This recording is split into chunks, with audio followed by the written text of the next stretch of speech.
Hello, welcome back. Finally, after I've taken my break from the Den Bosch record fair, which really was needed, excuse me, but it was quite it was gorgeous, but quite exhausting. And so now another video, and I've listened to a record today, and I skipped all my plans because I just wanted to share this experience with you, because this was quite a special experience. I talk about today. I got another delivery from Dave in Great Britain, and among the titles was this Beatles Abbey Road, the -2, -1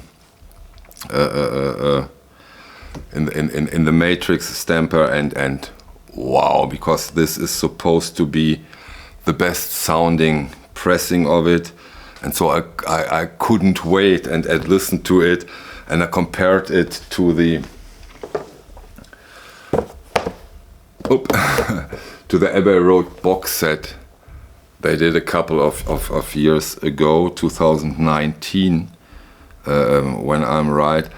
And yeah, we need to talk about that, in my opinion, for several reasons, and we need to compare. I need to compare it, and I want to share my experience and my thoughts about it.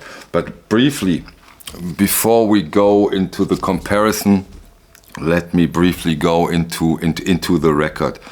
First, of course, interesting, no title, no band name.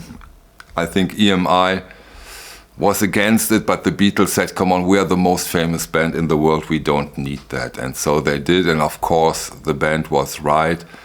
And with their last studio album, they yet delivered another iconic cover art. Brilliant, really, really, really beautiful. You know, the production, and this comes into play a little later when we do the comparison, or when I do the comparison. The production was quite different. Maybe the closest album production-wise is Sgt. Pepper's, in a way, and this is on Paul McCartney's side, this album, in my opinion. Correct me if I'm wrong, you Beatles fans out there. And I think John Lennon felt left out in a way, and I think he even said that this is his least favorite Beatles album. Okay, musically, on this one was special. They really embraced now the Moog synthesizer. They really used him for the music on this album, not only for, let's say, background noises and effects. It was a very important part of this album. And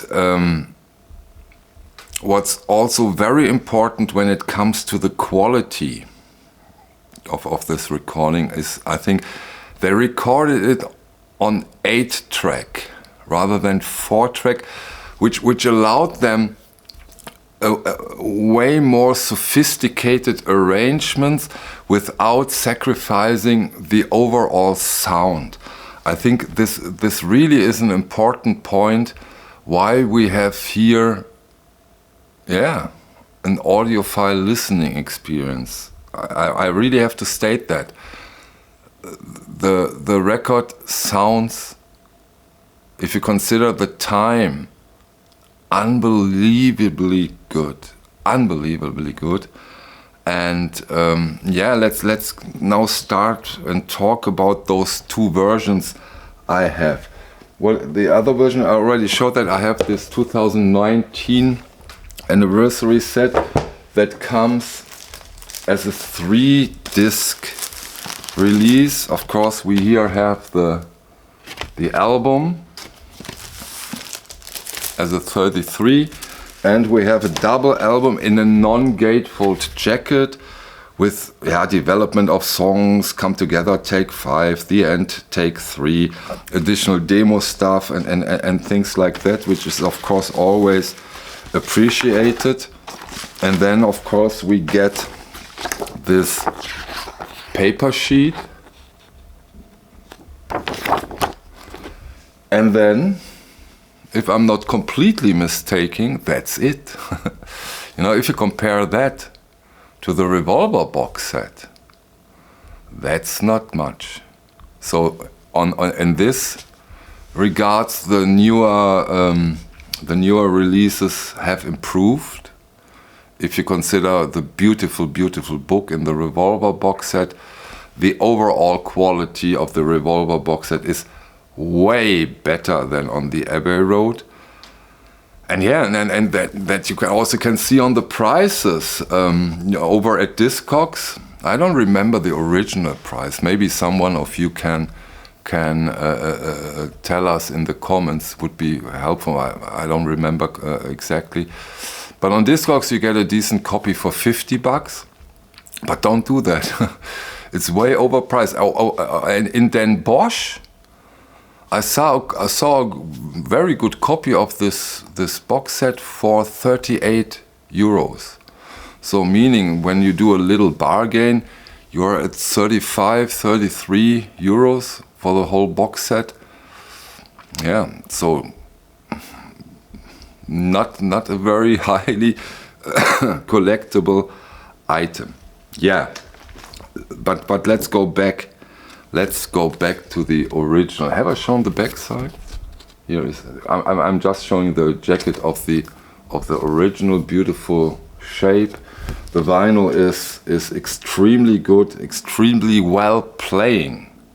So after a good cleaning, there has been a couple of pops and clicks, but no visible damages at all on this vinyl, which means you have to clean. It's probably still some dust, or play it, and after some plays, it should be gone. Yeah, the overall sound of the original is stunning. You know, it's so good that it was so immersive that I understand this album now way better due to the details and the beauty of this effectful music, and all those ideas comes over so beautifully. I'm totally impressed, and I am totally surprised that there is such a great sounding Beatles album, Beatles Pressing out there. I would never ever have expected that, and this is of course a very, very pleasant surprise.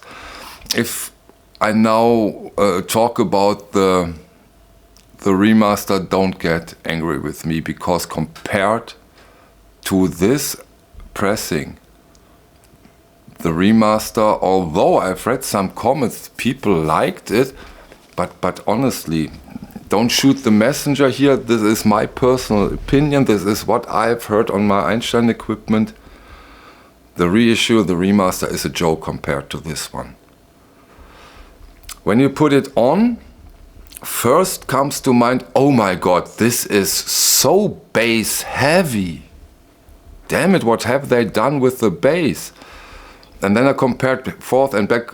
Of course, again, like I always do, I've listened to the remaster completely, the original completely, and then going for significant parts forth and back. But there is not that much difference in the bass. They just forgot about the rest. The mid-range, the high end, they forgot about it in a way. So this is not a fair comparison, to say the least. But yet, come on, they have put it out. They said this is good enough for nowadays market, so decided to put it out. But if you compare those two pressings, this is mind-blowing. Yeah, if I should do it on a scale, the original is the 10, and the remaster reissue is a 5, maybe even in some parts a 4. huge difference, unbelievable difference. And again, very interesting, when you just listen, or when I've just listened to the remaster reissue, I'd say, yeah, strange bass, the bass sticks out way too much, but okay, it's not bad. But if you now have the scale, if you now have the bass with the original, not good, not good. Stunningly not good. You know, I'm so happy with the Revolver first pressing I have, but still the remaster reissue is good. It's a really good one, and all fine. But in this case, huge surprise how bad this is. I don't know if this -2, -1 pressing is so way better than everything else. I don't know.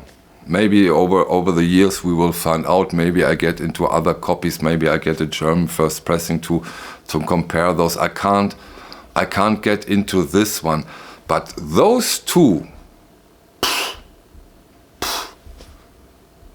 different worlds, day and night. And you know, again, this is not that my wife has to blindfold me and tie me to my chair. You hear that immediately. No need for this pseudo scientific methods. It's just there. It's just so damn obvious. But on the other hand, is it now a good thing or a bad thing? I think it's more of a bad thing, because there is a certain amount of originals from this pressing, from this matrix out there. And yeah, in a way, of course, one of those missed chances, maybe, not maybe, skip the maybe. They will again remaster, remix, whatsoever, with hopefully a nice booklet. And maybe they do it better then. But okay, we're talking 2019, maybe around, let's say, 2029 to 2031. No, I'm kidding a bit, but yeah, of course they will do other versions, and maybe those are better then. But up until then, we have to live, or we have to accept the fact that there is a huge and in a way not acceptable difference between those two pressings. Okay, did I forget something? Probably. Okay, thank you very much for your time. See you on the next one. Bye.